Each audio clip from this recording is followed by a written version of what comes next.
नमस्कार दोस्तों, एक बार फिर से स्वागत है आपका हमारे चैनल में। और आज हम डिस्कस करेंगे एनजीओ, संस्था, कोई भी संस्था, संगठन, कम्युनिटी। सबसे पहली आवश्यकता है इनके नाम के रजिस्ट्रेशन की। होता क्या है, कई बार ऐसा होता है कि हम एक ग्रुप बनाकर अपने संस्था संगठन को तैयार कर लेते हैं। उसके बाद कई बार ऐसा भी होता है कि हम उसके रजिस्ट्रेशन का बहुत ज्यादा ध्यान नहीं देते हैं। तो एक जनरल सुझाव, या आप खुद इस चीज को समझते हैं कि रजिस्ट्रेशन कितना आवश्यक है, चाहे वो समिति की तरह बनाए, चाहे सेक्शन 8 रजिस्ट्रेशन करें, ट्रस्ट डीड बनाए या XYZ, जो भी आपको बेहतर लगता है। इसकी जानकारी आप अपने लोकल में कोई भी CA वकील से ले सकते हैं।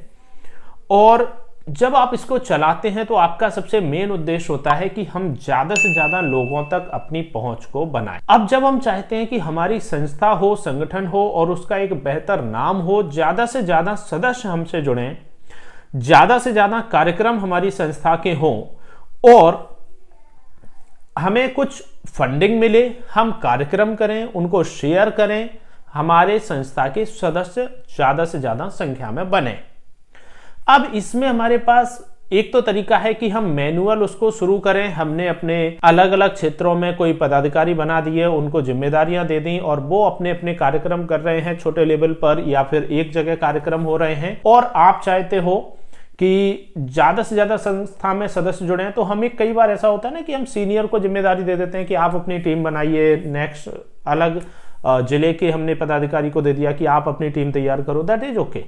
अब इसमें एक इंपॉर्टेंट चीज आती है कि इसी काम को हम कैसे तकनीकी या टेक्निकल हेल्प लें उसमें हम, और हमें ज्यादा से ज्यादा संख्या में यही सारे हमें सदस्य भी बने, कार्यक्रम भी हो, और सबसे इंपॉर्टेंट हमारे पास उन सभी का एक व्यवस्थित तरीके से डेटा भी हो। उसके लिए हमें जरूरत होती है एक ऐसे सॉफ्टवेयर कहिए या डायनेमिक वेबसाइट कहिए, जिसमें हम अपने पदाधिकारियों को, जो हमारे मेन व्यक्ति हैं, उनको हम एक लॉगिन पासवर्ड दे दें और वो नए नए संस्था में सदस्यों को जोड़ने का काम। अब होगा क्या, देखिए यही काम हम एक प्रिंट आउट का पेपर देके भी करवा सकते हैं और इसी काम को हम एक ऑनलाइन लिंक के माध्यम से भी करवा सकते हैं। ऑनलाइन लिंक के माध्यम से फायदा यह है कि व्यक्ति का एक जगह पर रिकॉर्ड आएगा, एक ही जगह पर हम उनको वेरीफाई करेंगे, और इसमें एक फंक्शन अगर ऐसा और जुड़ जाए तो बहुत अच्छा होगा कि सामने वाले व्यक्ति ने फॉर्म फिल किया, हमने चेक किया और ऑटोमेटिक उसका एक ID कार्ड की PDF बन गई। देखिए आजकल कार्ड को आप अपने वॉलेट में भी रख सकते हो और कार्ड को आप अपने मोबाइल में भी रख सकते हैं। जब आप मोबाइल में रखते हैं तो उसे इजीली एक्सेसिबल होता है, कहीं भी हम उसको चेक कर सकते हैं। क्या है, आजकल कार्ड हो, डिजिटल हो, लेकिन उसमें जो QR है या उसका रिकॉर्ड है, अगर वो ऑनलाइन है कहीं ना कहीं, तो वो आसानी से वेरीफाई किया जा सकता है। फिजिकल कार्ड अगर उस पर प्रॉपर QR है तब भी वो वैलिड तो हो जाएगा, बट बात वही है कि अगर उसका डेटा कहीं ऑनलाइन रखा है तो हम मैचिंग करके आसानी से चेक भी कर सकते हैं कि हमारा कार्ड वैलिड है या नहीं। ये हुई एक सदस्यता वाला फंक्शन। इसमें क्या हुआ कि हमने रेगुलर बेसिस पर सदस्य बनाए, उनको ऑनलाइन ID कार्ड दे दिया, एक प्रोफेशनल टच आ गया हमारे सिस्टम में। अब कार्यक्रम हुआ, उस कार्यक्रम के फोटो, वीडियोस, देखिए यहां पर हमें अब थोड़ा सा और सोशल मीडिया का सहारा लेना है। भैया हम यहां पर फेसबुक का पेज बना लेते हैं, इंस्टाग्राम बना लेते हैं, हम ट्विटर बना लेते हैं, और बेहतर होगा एक YouTube चैनल भी बना लिया जाए। जब हम कार्यक्रम कर रहे हैं, मीटिंग कर रहे हैं, तो आजकल नॉर्मल है कि हम फोटो तो खींचेंगे ही, साथ में एक छोटा सा वीडियो भी बना सकते। उस वीडियो में कार्यक्रम होगा तो कार्यक्रम के वीडियो तो बनेंगे ही, बेहतर है हम उसको थोड़ा सा एडिट करके अपने YouTube चैनल पर डेट वाइज रख लेते हैं। इससे क्या होगा, हम कभी भी किसी को डेटा अपना दिखा रहे हैं या किसी प्रोजेक्ट को लेकर बात हो रही है तो हम ये बता सकते हैं कि भाई हमारा YouTube चैनल इतने समय से चल रहा है। आप उस पर हमारे प्रॉपर विथ प्रूफ आप वीडियोस चेक कर सकते हैं कि भाई ये डेट को हमने ये इवेंट किया, इस डेट को ये इवेंट किया, तो आपका एक व्यवस्थित तरीके से रिकॉर्ड हो गया। चैनल पर भी है, नए नए सब्सक्राइबर भी आ रहे हैं, नए नए व्यूअर्स भी आ रहे हैं, चैनल भी ग्रो हो रहा है। उसी वीडियो के लिंक को हम अपने वेबसाइट पर भी दिखा देते हैं।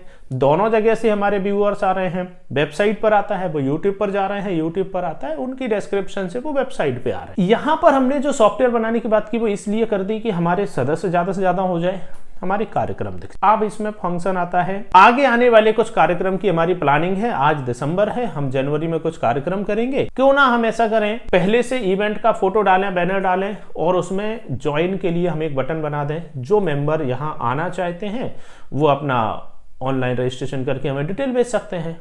सब कुछ फ्री है, हमारे पास डेटा आ रहा है। अब डेटा आ रहा है तो हम कहीं ना कहीं उनसे कम्युनिकेट कर पाएंगे, उनको कोई जिम्मेदारी दे पाएंगे। साथ में अगर कोई इवेंट ऐसा है जिसमें हम कोई सामाजिक सेवा का कार्य कर रहे हैं, उसमें हम डोनेशन का बटन दे सकते हैं। डोनेशन का बटन दे सकते हैं, वहां पर संस्था के न्यूज जो हमारा बैंक अकाउंट है उसकी डिटेल है, संस्था के QR कोड की डिटेल है। तो ये सारे वो फंक्शन है जिनसे हमारी संस्था में एक बेहतर तरीके से प्रोफेशनल टच आ जाता है।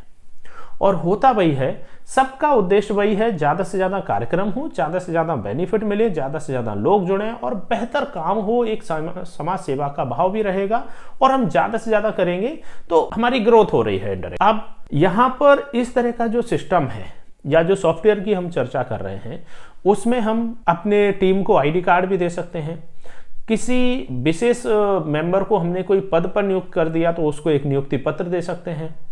किसी ने डोनेशन दिया तो उनको हाल की हाल ऑटोमेटिक जनरेट करके एक डोनेशन की रसीद दे दी जाए। संस्था में आज हमने कोई अच्छा कार्यक्रम किया, हम चाहते हैं कि हमारे सदस्यों को एक सर्टिफिकेट दे दें। हमारे 5 सदस्यों ने बहुत अच्छा काम किया है तो ऑटोमेटिक उसका सर्टिफिकेट भी वहीं से जनरेट हो जाए। अब कार्यक्रम आने वाले हैं उसकी डिटेल हमने रख दी, हो चुके हैं उसके यूट्यूब वीडियो की लिंक, प्रोग्राम्स के फोटो ये भी ऑटोमेटिक रख दिया।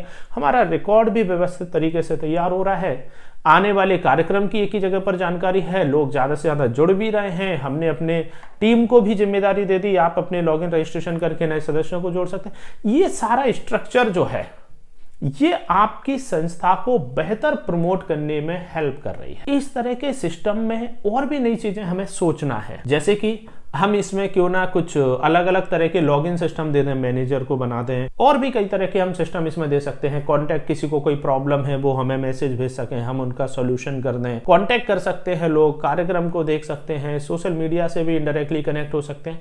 तो फाइनली एक बहुत अच्छा सा सिस्टम यहां पर हमें नजर आने लगा। अगर इस तरह के सिस्टम के साथ हम जुड़ें और इस तरह का एक प्रॉपर सिस्टमैटिक तरीका तैयार कर लें अपने संस्था के लिए, कम्युनिटी के लिए, तो वही काम एक तकनीकी सहायता से बहुत अच्छे से हम कर सकते। और उसी काम को अगर हम मैनुअल करते हैं तो थोड़ा सा हेडेक भी रहता है और रिकॉर्ड रखने में भी थोड़ी सी, एक कह सकते हैं, सिस्टमैटिक नहीं होगा, हमें ढूंढने में समय लगेगा।